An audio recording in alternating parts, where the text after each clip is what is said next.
Mimi kwa jina naitwa Malaba Doto Misungwi, ndo meneja wa Ngabanya. Tunajishughulisha na mambo ya madini, mafuta na uchimbaji mdogo. Hapa tuko kwenye leseni yetu hapa Kakumbi. Kazi tunazofanya sisi ni uchimbaji.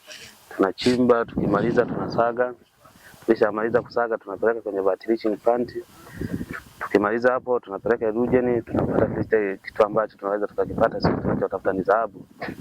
Kazi za madini tunafanya na tumeshakuwa mzoefu toka 2000. Kazi zinafanyika vizuri. Tunashukuru Mungu, tunapata kitu chote ambacho kinachotuwezesha kujimudu kimaisha na mambo mengine yanapata. Na kwenye hizi sekta za madini, kwa upande wa sekta za madini, wachimbaji wana mchango mkubwa sana kwenye taifa, kwa sababu mtu anaweza akazalisha kwa mwaka hata kilo 2 au kilo 3. Manake sasa mraba wa serikali ana uwezo wa kulipa ni hela nyingi, kwa sababu kwenye kilo mtu anaweza akajikuta amelipa 20 na kitu au 30 kulingana na asilimia ya dhahabu itakavyotoka. 30 na anaweza akalipa kwenye kilo hata 25 mpaka 30 kulingana na asilimia ya dhahabu ilivyotoka. Kwa hiyo hizi kazi ni ngumu, lakini tunashukuru Mungu inatuwezesha kupata kipato chochote na kujimudu katika maisha. Sheria zibadilishwe kwenye utaratibu wa kupata leseni, the way wanavyotumia na vile vitengo vingine, kwa sababu kisha pata leseni kuna sekta zingine kama za mazingira na wenyewe wanakuja na wenyewe sheria zinakuwa ni ngumu kwa upande huo hapo, lakini serikali ikiangalia, maana zewe ya kupata vile vibali vya mazingira vyenyewe vina changamoto hasa watu, kwa sababu hizo kazi ukizifanya huku mgodini zinakulazimu uzipeleke plant. Kuna watu wengi wenye maleseni wanamiliki plant na anamiliki na maduara. Sasa unajikuta sheria za mazingira zinakuwa zinambana sana na mwekezaji au mwenye leseni na mwenye battery plant. Kwa hiyo ina maana hapo inatakiwa iangalie utaratibu serikali, maana hata zake ni kubwa. Watu wenyewe wanazofanya zile kazi za kuandaa vile vitabu wanakuwa wako mbali na sehemu, na vile changamoto ofisi zisogezwe.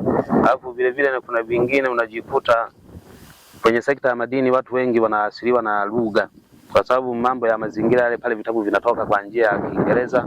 Watu wengi kwenye hii sekta wanajikuta hiyo elimu ni ndogo. Sasa unakuta mtu sawa ameandaliwa kitabu amesha 7 kitabu kimeandaliwa kinasoma Kiingereza. Sasa kinakuwa ni kigumu kukizingatia yeye kufanya mazingira ili yawe salama kama wanavyotaka wao, kwa sababu lugha inakuwa inamchenga. Iwe kwa Kiswahili at least, hata kama kikiwa kwa Kiingereza basi walete na ile samari yake fupi iliyoeleza kwa Kiswahili, hata kama akiwepo msimamizi wa mazingira kwenye huo mgodi au kwenye hiyo battery plant aweze kuzingatia.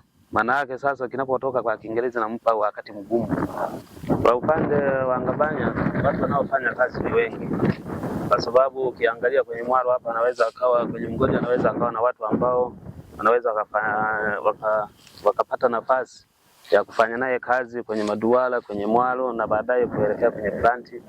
Kwa hiyo ina maana hata mtu anayefanya naye kazi na yeye kwa kulingana na usimamizi na kazi zinavyofanyika kwenye madini, wakati tunaenda mtu kwa mfano na watu 5 unafanya nao kazi, umeanza nao madualani ukaenda nao kwenye karasha baadaye ukaenda nao plant, na asilimia ambazo watu wake wanapata kulingana na kazi ilivyofanya. Unaweza ukafanya kazi kwa asilimia au kwa kulipwa kwa mwezi. Ni kipato kizuri watu wanapata, kwa sababu mgodi ukipatikana na biashara zinafanyika nyingi. Mtu ataweza kaleta hoteli, mtu anaweza kaleta huduma ya vinywaji. Watu kila mgodi unakusanyaka watu wengi, kwa hiyo na maana nafasi zinapatikana nyingi.